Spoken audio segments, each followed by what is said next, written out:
today on Soul Work for Moms. We all know that as mothers, we should be taking care of ourselves, but today's guest does an incredible job of sharing how very important taking care of ourselves actually is.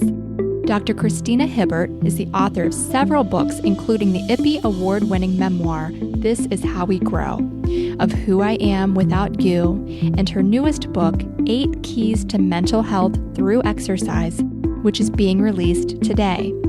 Dr. Hibbert is a clinical psychologist specializing in women's mental health, grief, loss, trauma, motherhood, parenting, pregnancy, postpartum, self-esteem, self-worth, and personal growth, and is the host of the weekly radio show Motherhood on webtalkradio.net.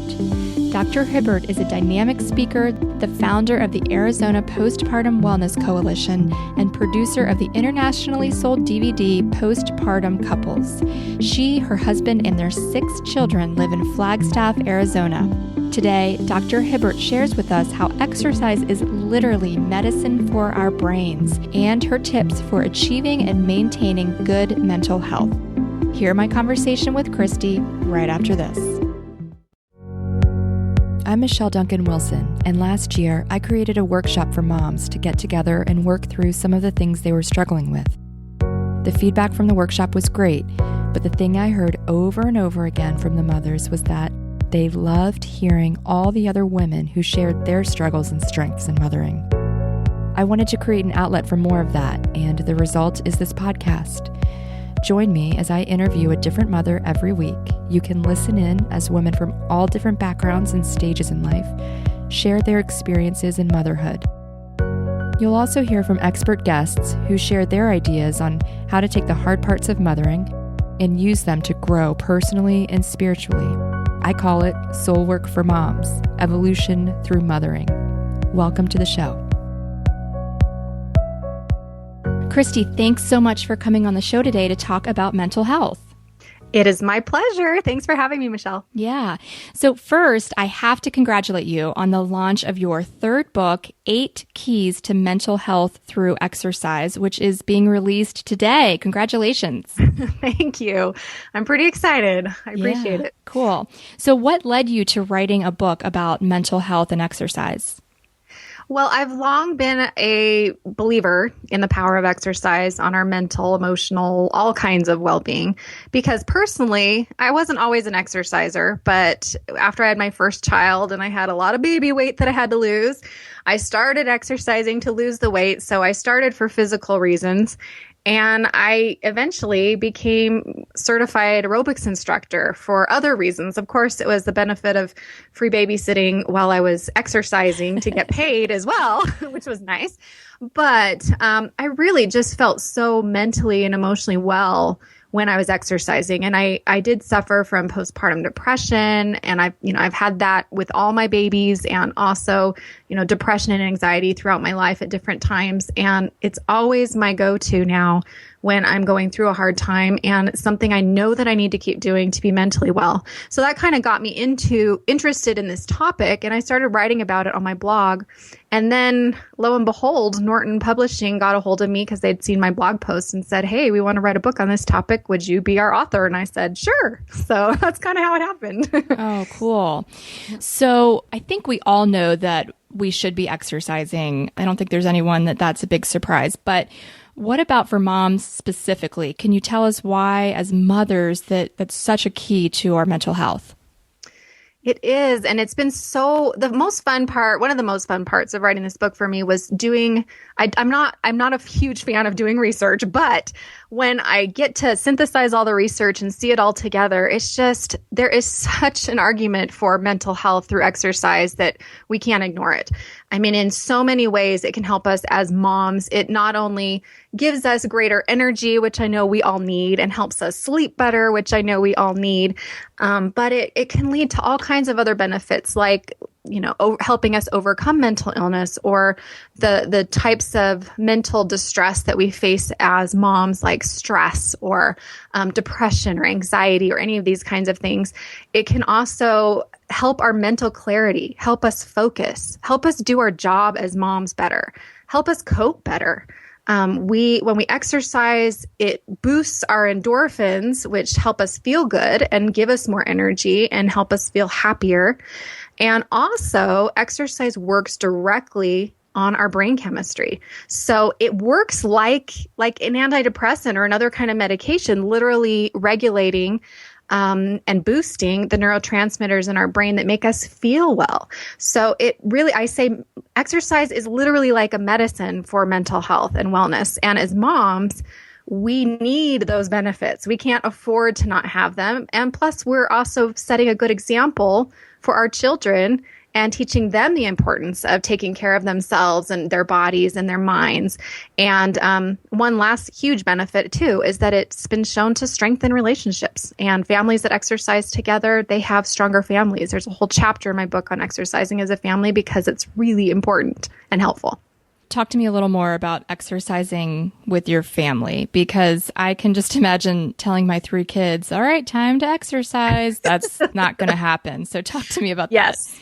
Well, and that's the whole point, is that we don't need to see exercise as, quote, exercise, that it's really about being active and having a habit of being active in our lives. So as we do that individually as mothers, then we want to extend that to our families. So, and also as couples, with your significant other, couples who exercise or are active together tend to have stronger relationships. You talk while you're working out together or while you're going for a hike or while you're taking a bike ride.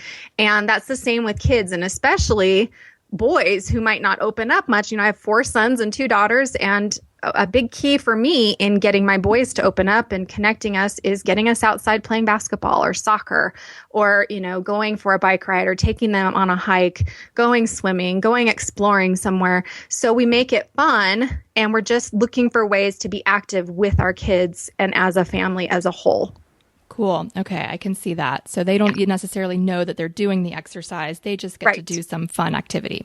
Yeah, something fun. And even it might even be like they're playing tag and you join them, whatever they're already doing. They're jumping on the trampoline and you're going to go jump with them, So kids tend to be pretty active in a lot of ways, or they like active things. We just have to join with them.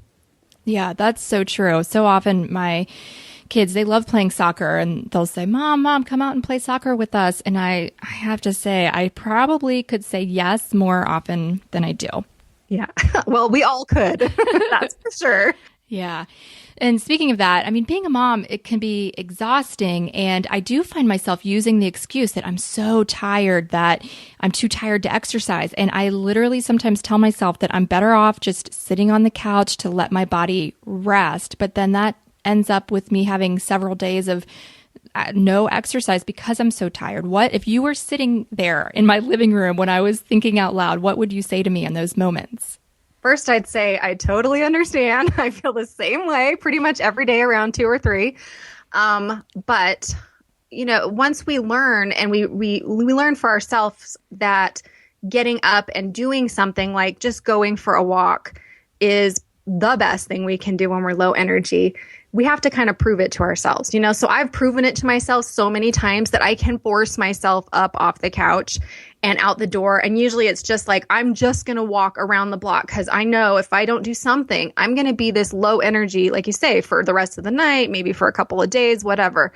But if I go out and I move my body, my mind starts to move. So, motion creates emotion. So when we put ourselves in the stance of somebody who's being active, we tend to feel more energized. And it does kind of lead to that mental stamina that we need with our families the rest of the day. So it really is kind of like an, experiment with it. And again, you don't have to think of exercise. You don't have to get up and go do kickboxing, really walking is wonderful. Something very simple. Or if you have a treadmill in your house, literally sometimes it's like 5 minutes. I'm just going to get on for 5 minutes. And if I don't feel better, I'm going to go back on the couch and sit, or I'm going to get up and march during the commercial breaks while I'm taking my break. There's so many ways we can do it. In fact, in my book, I have over 100 different ways to exercise and to fit it in, and especially to overcome those roadblocks, because I think that's a biggie when we're moms is we are tired, and but this can help us sleep better, help us feel more energized, help us get through our day. What's your exercise routine? So I prefer exercising in the morning. So I do get up early before my kids. They leave pretty early, like at 6:30, the oldest leaves. And so I get up at 5:30 or 5 or whatever and work out in my basement. And I do 2 or 3 days of weightlifting. I don't love weightlifting, but I want my body to look better. And I love how it feels. It definitely is great for releasing tension. So when you're stressed and your body's like hurting and your muscles are sore, it's actually great to do weightlifting and strength training because it kind of works out the tension of your body. So, a couple more, like this morning, today was my weightlifting day. So I did that for, I only do 30 minutes. It's not like I kill myself for forever. I really try to pack it into 30 minutes. And then on other days, I'll go jogging or walk jogging because I really don't like running much, but I love walking. So I'll go out for a half hour and run or jog or walk or whatever. And then try to mix in yoga, Pilates, and kickboxing, which I like to do to just kind of give myself a boost. That's a hard workout, but it's something that I just kind of make myself do once a week. Do you go to a class or are you watching a video or how are you doing that? Yeah, I actually love the P90X videos. Okay. So I've got them down to where I can take the hour-long thing and make it a half hour because I don't take all the breaks and stuff. And because I used to teach aerobics, I just have kind of my own routines that I do. But yeah, so I'm a fan of videos. And then I have some other, like a couple Pilates videos I really like and yoga videos. I used to teach Pilates, but I never learned to teach yoga because I didn't want to be a teacher. I wanted to receive the benefits and not be up in front of a class. So, there's a lot of ways to do it. I do it all at home because I worked in a gym for so long. I do not want to go to a gym. I just want to do it at home. Yeah. So. Okay. And I've got one more question about these specifics because I think sometimes it's the specifics that keep people from actually getting up and doing it. I know for me. Yeah. So you said you wake up at 5:30. Are you getting 8 hours of sleep every night? Or do you even, if you go to sleep, if you don't get into bed until midnight, are you still waking up and working out? No, I'm totally a morning person. I am seriously as soon as I can get my kids to bed, I am in bed. And, okay. The past few years with some of my older kids, it's tough because they want to be out late. And so I am up late and then, then I get all off schedule and then I'm not getting up early and then I work out, maybe after they leave or something like that. Okay. But I prefer to go to bed early. If I can be in bed at 9 and asleep by 9:30 or 10, that's my preference right there. So then I can be up early. I like to get up early and have time before everybody's awake to write and to work out and to, be spiritual and connected that way too. So, okay. That's just me though. Not everybody's like, but sleep, yes, is huge. I cannot live without sleep. I am a total monster if I don't get enough sleep. So okay, yes. Cool. Yes. All right. So what else do you have to say about exercise? Because I want to go on to some other ways that we can support our own mental health, but is there anything else that we need to know about exercise? Yeah, again, I just want to reiterate that, the whole point of me writing this book was to make it doable for everybody, for people who are already exercising to be able to understand better how to get those mental health benefits. And for people who have never tried exercising, how do you actually make yourself do it and stick with it? And that's why we talk about things like how to get motivated, how to overcome roadblocks, how to change your thinking about exercise, and to really just seek to be active in your life because the host of benefits that you can receive is just amazing. So I hope you guys will check out the book if you want more on that, but it really is one of the very best tools we can do for our mental health. Okay. And you said that there are 4 other areas that we definitely need to be supporting to have good mental health. What are those areas? So if we've been talking about exercise, which touches on the physical aspect, so that's one thing we can do physically. And we talked a little bit about sleep, which goes along with exercise. I think exercise, sleep, and nutrition are the perfect little combo of our mental wellness when it comes to what we can do physically. And when one of those is out of whack, usually we're not going to feel as well. But then there's also the mental, the emotional, the social, and the spiritual ways that we can focus on trying to improve our mental health. Okay. Do you think you could give us a tip maybe for each one of those areas? What about mental? So mental, we were just talking about mental health, obviously, with exercise. But another important thing is, I think for us as moms especially, is to be aware of our mental health and to understand that motherhood is hard and it takes its toll. And all of the experiences we go through, all the stresses, all the life changes, all of the trauma, all of those things literally changes our brain. So our brain is changed in ways that make us then more prone to things like depression or postpartum depression or anxiety or whatever kind of mental struggles we might have.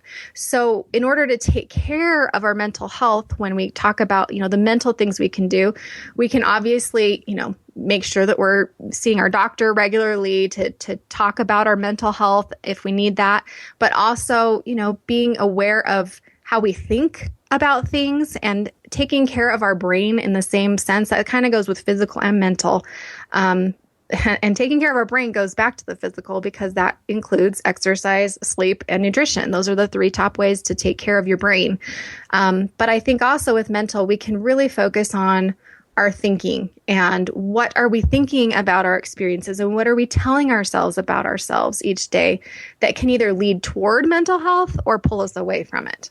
Yes, absolutely. And I think that I often talk about how the thoughts that come into our head, they're not automatically the thoughts that we need to attach to. We have the free will to say, I do agree with that. I will use that as my thinking, or no, I'm not going to listen to those thoughts. I'm going to come up with my own thoughts that have a positive spin, have a positive charge to them. Right. Yeah. And I totally agree with that. I think that's exactly what we need to be doing. And one thing that I like to tell people is that when we talk about those positive spin and a lot of people want to do positive affirmations, and that's great. And it can be really helpful, but only if we believe the positive things we're trying to say. So on a deeper level, if we're realizing that, hey, I'm always telling myself I am not lovable, let's say, or I'm not worthy of love, then I can tell myself I'm worthy of love. I can tell myself that I'm lovable, but I can also work at a deeper level. And this is where a great therapist could be really helpful to change my belief about that, to understand and see the evidence in my life for why I really am worthy and lovable. Awesome. Okay. Emotional. What can we do in that area? So one thing that we can do emotionally is, first of all, to recognize that it's normal as mothers to have a wide range of emotions. And unfortunately, some of them pop up when we don't want them to. And that's just the way it goes. And to not beat ourselves up about it. But to really, one of the best things we can do emotionally is really to let ourselves feel the emotions that come, and the powerful emotions especially. We tend to either push them away or hide from them or pretend they're not there, or we're trying to overcome, let's say, fear or depression or anxiety or something by, if I just keep working and if I just keep trying and you're trying to force it instead of stopping the trying and feeling what's really there. And that is, I say, feeling is the way to healing. I mean, we have to feel, and to me, feel is with a capital F-E-E-L, and it means freely experience emotions with love. So when they come, okay, I'm angry. I don't like being angry. I don't like feeling like this, but I'm going to feel the anger. Okay, this is anger in my body. And you can kind of, as you sit with it, imagine yourself leaning away from it so that it's still there, but it's kind of in front of you instead of in you. So you realize, I am not this emotion. This is just a feeling. And as I feel it, it loosens it up, and it, you'll find that as you sit and feel an emotion, usually for a lot of those, it doesn't take more than a minute for it to start freeing up a little bit and going away. And then you can deal with it better. So that's one thing we can do. Yeah. And I think that one is really important because as mothers, we are constantly dealing with the emotions of others. We are having to do this double duty of handling the emotions, big, strong emotions of our children. And I think often we put our own emotions on the back burner when we're dealing with that. So, if our kid is having a temper tantrum, we're just trying to deal with that. And we may be having our own, maybe not temper tantrum, but really strong feelings about that, anger, fear, And so I think that the more we can learn to feel our emotions just like our kids do. They get mad, they get angry, they release it, and then usually, an hour later, it's over. They're done. Yeah, and we're the ones that are still, reeling at how mad we are about that temper tantrum that just happened. So that one's so true. That's great. So true. All right. So moving on, we've done physical, mental, emotional. What's next? Social. So these are all the five areas of our wellness, right? Five different areas of wellness. And when we're missing any one of these, we're not going to feel complete. We're not going to feel integrated. We're not going to feel mentally and emotionally well. So socially, obviously this has to do with our relationships, and we cannot be truly mentally well without healthy relationships. So taking the time to focus on our relationships is key. And I want to tell everybody to check you out, Michelle, on my show, Motherhood, on webtalkradio.net, because that's exactly what you talked about on my show, the importance of, growing through our relationships. And I think that's so important, that we focus on our relationships. So, maybe take an inventory of the relationships in your life and kind of say, okay, what's going well and what's not going so well, and where might I need a little more time and attention?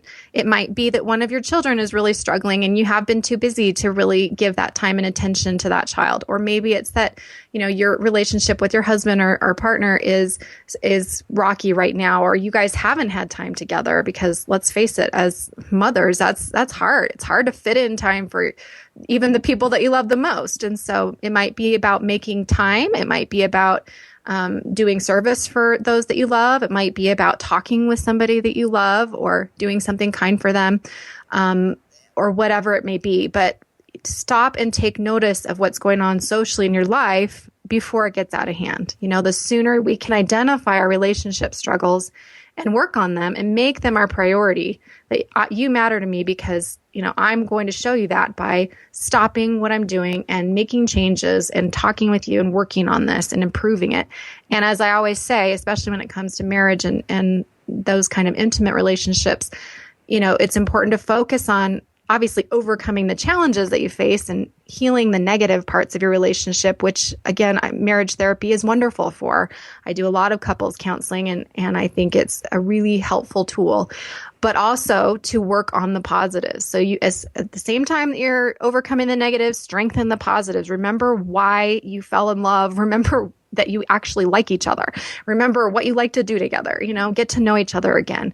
All of these things can help not only in our marriages, but also with our children and in our friendships and all of the relationships. Our poor spouses, I think that we're just trying to keep up with all of the challenges and everything that our kids need. And I know that I find myself a lot of times not paying attention enough, because he is an adult and he can take care of himself. And so it's really easy to start to drift that way. And I think you're so right that as you take the time to identify before it gets out of hand, then that really is going to contribute to a better marriage, a better relationship, but just overall, like we're talking about here, mental health, just feeling better about yourself. Mm-hmm. Yeah, we can't be, think about it. You're not going to be mentally healthy or happy if any of your significant relationships are suffering. So, and then, and beyond that, just one more thing is to, as moms, to figure out what social interactions you want to have. It's really tough, I know, to even keep friendships, but that's important too, to figure out how to keep those friendships and who really is worth the time and energy, and make that time to be with friends as well. Cool. Okay. And the last one, spiritual. And spiritual is huge in my life, and I know it is in many others. And this to me is, connecting with God or your higher power, or whatever you feel is that sense of something greater than you. And remembering, the reason why this is so important to me is because it reminds you that you are more than you think, that you are more than you feel, that you are more than you do, that you are more than what other people say of you. Because to me, one of the biggest issues when it comes to all kinds of mental health, at the core, it seems like almost every struggle has some sense of a poor sense of self-worth or low self-esteem. And I differentiate between self-esteem and self-worth by self-esteem being kind of how we think about ourselves and how we feel about ourselves and kind of those things I was just talking about, versus self-worth being who we really are. And so as we focus on who we really are, we need that spiritual connection to remind us and to see our potential and to feel that light in us.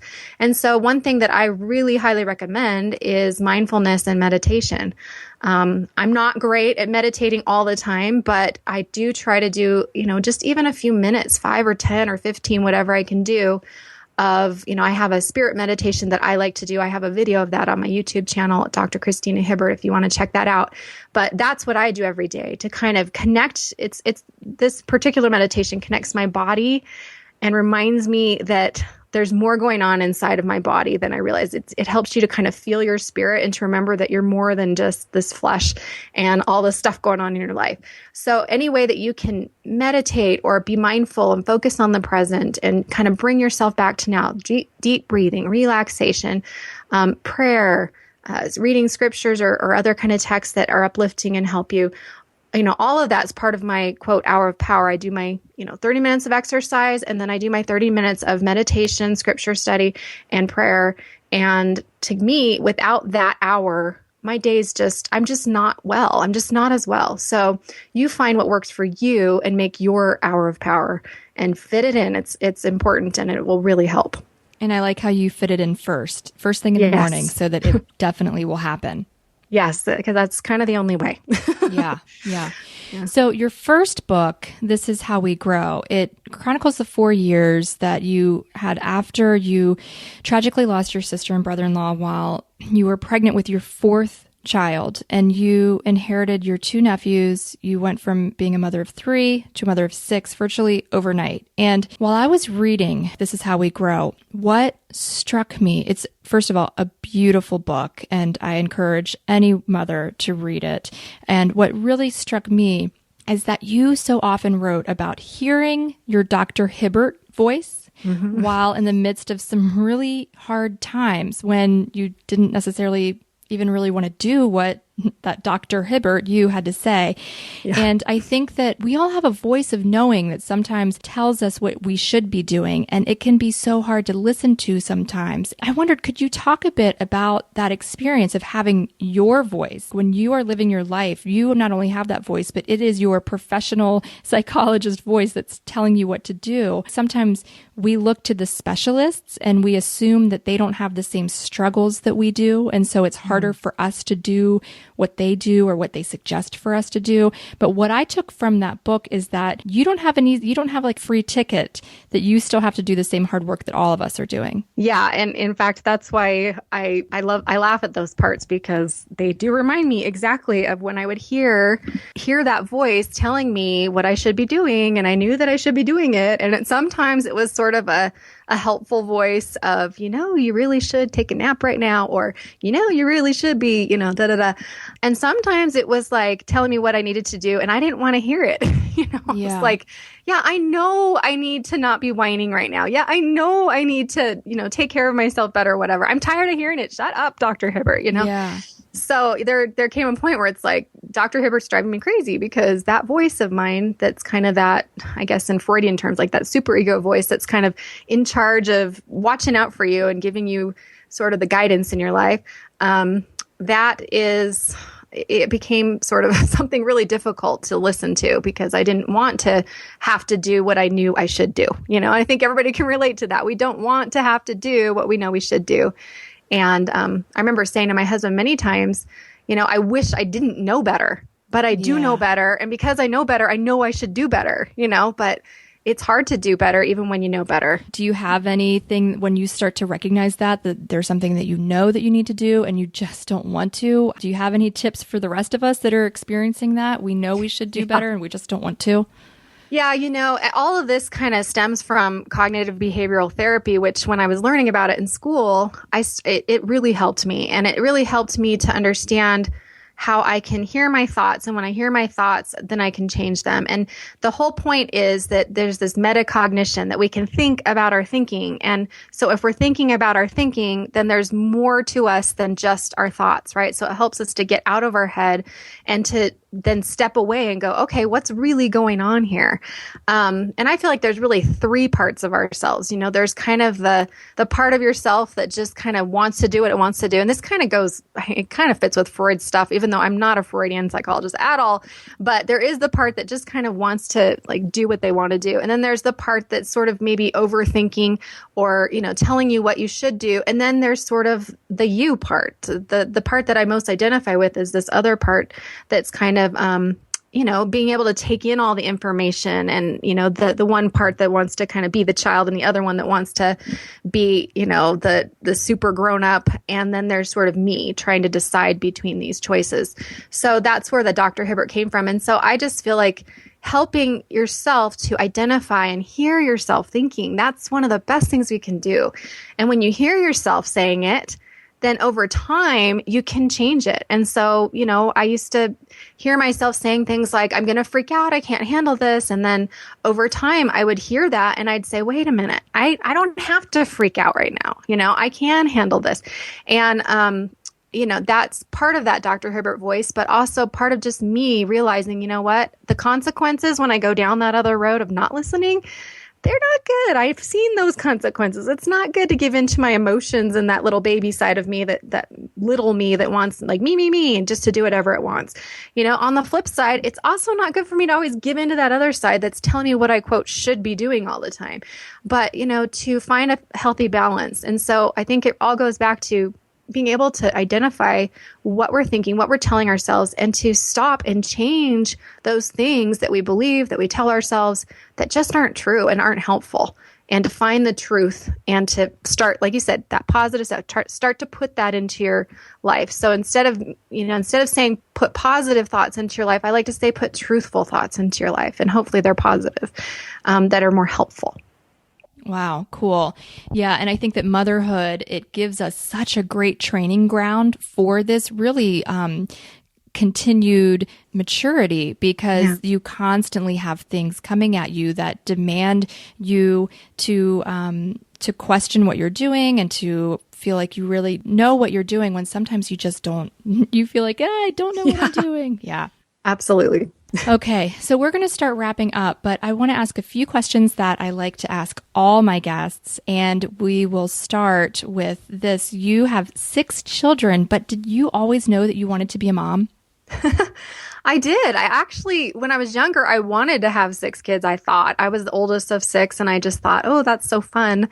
And then I grew up and had a baby and had postpartum depression, and forget that. I don't want 6 kids anymore for sure, but never say never. So you never know how life will turn out, right? Yeah, cool. What's been the biggest surprise for you about motherhood?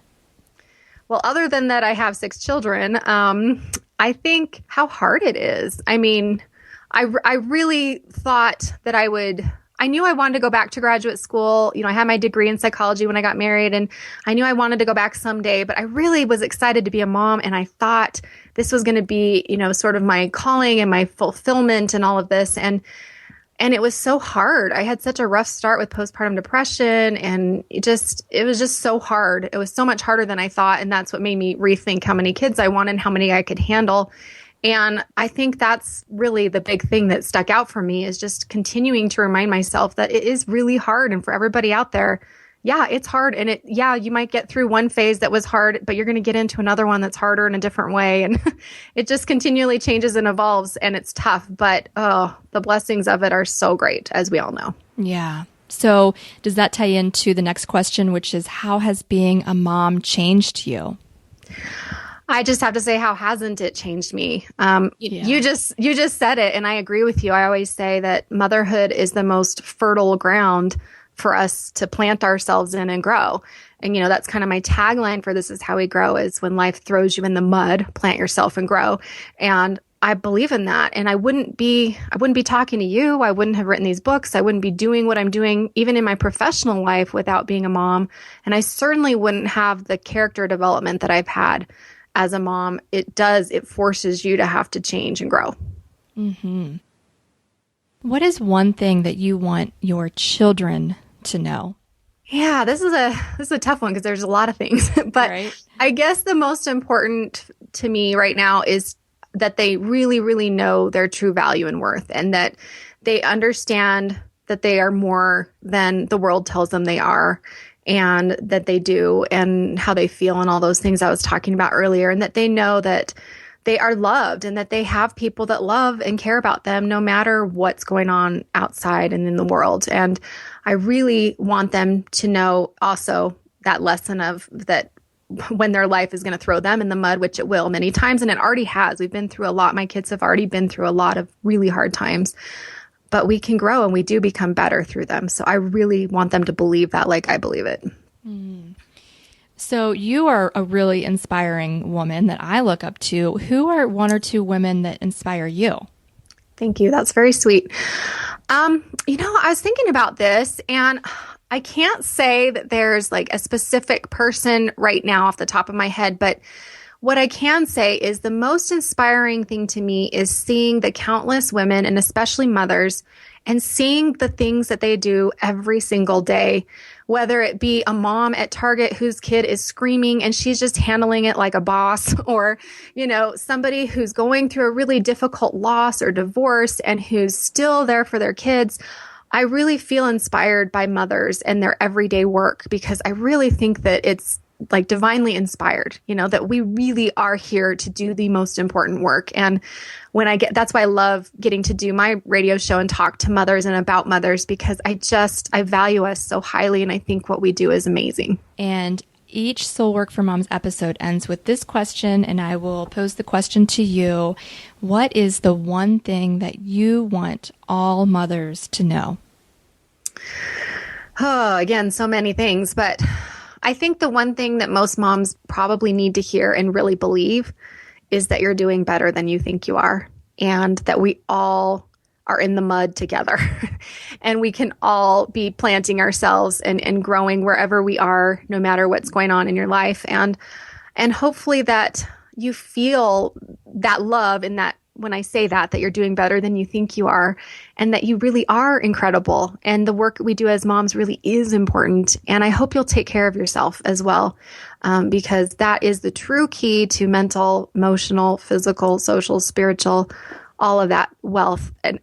Yeah, it is a wealth, but health and wellness.